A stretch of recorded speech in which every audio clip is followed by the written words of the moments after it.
तू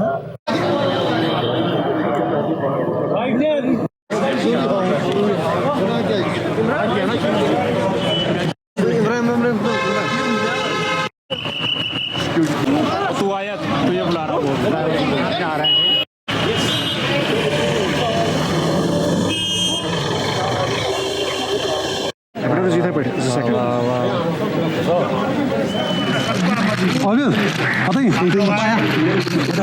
काफी मशहूर हो जिन्होंने आज़ादी मांगी और उन लीडरों का जिन्होंने मुल्क में और मुल्क से बाहर लोगों की आज़ादी के लिए बात की है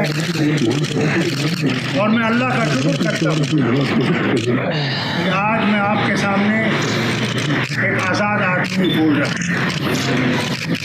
मगर ये आज़ादी अभी पूरी नहीं है। अभी बहुत से हमारे लीडर बंद हैं, उनको छोड़ना बहुत ज़रूरी है। मैं कोई भी सियासी बयानबाजी नहीं करता जब तक कि सब हमारे लीडर जो जेलों में हैं, घरों में कैद हैं, एमएलए हॉस्टल में बंद हैं, उनको रहा नहीं किया जाए।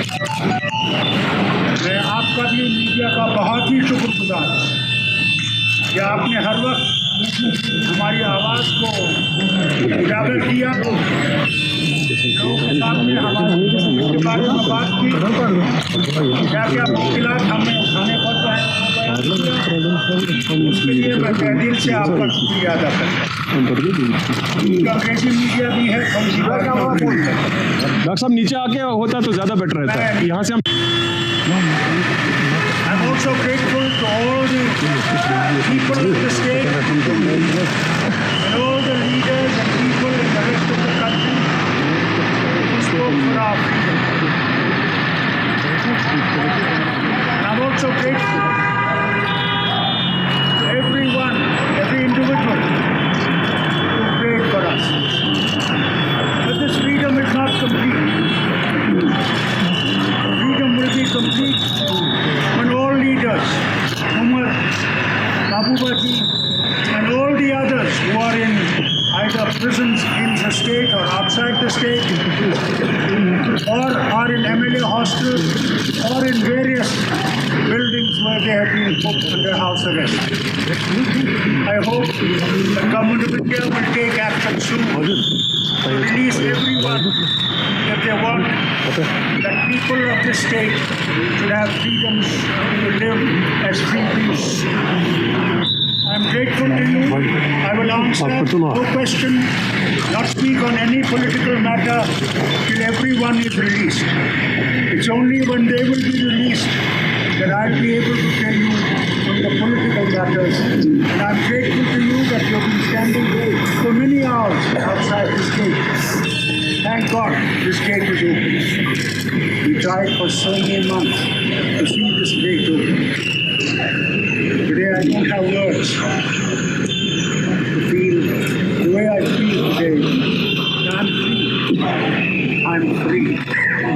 I hope my people will freedom. I said to everyone, they spoke for my freedom. They fought for my freedom in the parliament.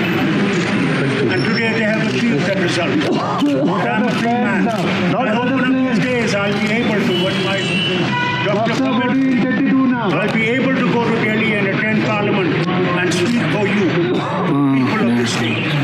What will your next step? What will your next step? I will not say anything till the others are released. उनको नज़रबंद किया गया था, उसके बाद PSA लगाया गया जो बिल्कुल था मजम्मत के लायक था। लेकिन आज हम नेशनल कॉन्फ्रेंस पूरी खुशी में की लहर दौड़ी है नेशनल कॉन्फ्रेंस पार्टी में कि आज ये एहसास हुआ है कि आज छोड़ दिया, उनका पीएसए हटाया गया है। आज हम लोग आज उनको मुबारकबाद देने आए हैं और उनको ज़रूर बाहर आना चाहिए और एक तर्जुमानी करनी चाहिए और वो करेंगे और वो क्योंकि यहाँ के कश्मीरियों की तर्जुमानी करेंगे और लोगों को ज़रूरत है हमारे कश्मीरी लीडर की जो उनकी तर्जुमानी करेंगे। जी अभी हमें ये पता चली है कि डॉक्टर फारूक साहब को छोड़ा गया है, इसी पर्पज़ के लिए हम यहाँ पे डॉक्टर साहब से मिलने आए हैं। तब हमारे वुमेन्स विंग है, सारे लोग यहाँ पे जुगदर आ रहे हैं अपने लीडर से मिलने के लिए। लेकिन यहाँ पे देखा जाएगा कि अभी प्रशासन ने कौन सा स्टेप उठाया कि हमें आगे जाने नहीं दिया जा रहा है। तो इस चीज़ को हम देख के आप खुद भी यहाँ पे देखेंगे कि कैसा है। बहुत ही बड़ी मसरत की बात है। It's long due welcome step है। और इस वक्त रियासत में जो सियासी बुरहान चल रहा है, एक सियासी वैक्यूम जो है उसको फिल करने के लिए कि हुकूमत को चाहिए फिलफोर जो बाकी लीडरान भी हैं, जैसे हमारे वाइस प्रेसिडेंट हैं जनाब उमर साहब, मेहबूबा मुफ्ती जी, इमाम सागर साहब, तमाम लीडरों को छुड़ा जाए ताकि एक नई सिरे से एक पॉलिटिकल प्रोसेस रियासत में शुरू की जाए और रियासत बेहतरी की ओर बढ़े। ये खुशाइन कदम है सरकार ने लिया है। लेट किया है सरकार ने, बहुत लेट किया है। ये बहुत पहले होना चाहिए था, लेकिन चले देर आए। हम ये मजबूरी थी सरकार की, जैसे भी उनको लगा। लेकिन इस वक्त इस चीज़ की बहुत ज़्यादा ज़रूरत थी। आज डॉक्टर साहब जैसे कदावर शख्सियत की, डॉक्टर साहब की लीडरशिप की कश्मीरियों को ज़रूरत है। तो हमें इंशाल्लाह पूरी उम्मीद है हम कि डॉक्टर साहब के रिलीज़ के बाद जो अभी इस रियासत में जो बहरान चल रहा है उसमें इंशाल्लाह बेहतरी आएगी और फारूक साहब की क़यादत में हम आगे चलेंगे इंशाल्लाह। तो आप उससे मिलने जा रहे हो? हाँ, हम कोशिश करेंगे उनसे मिलने की।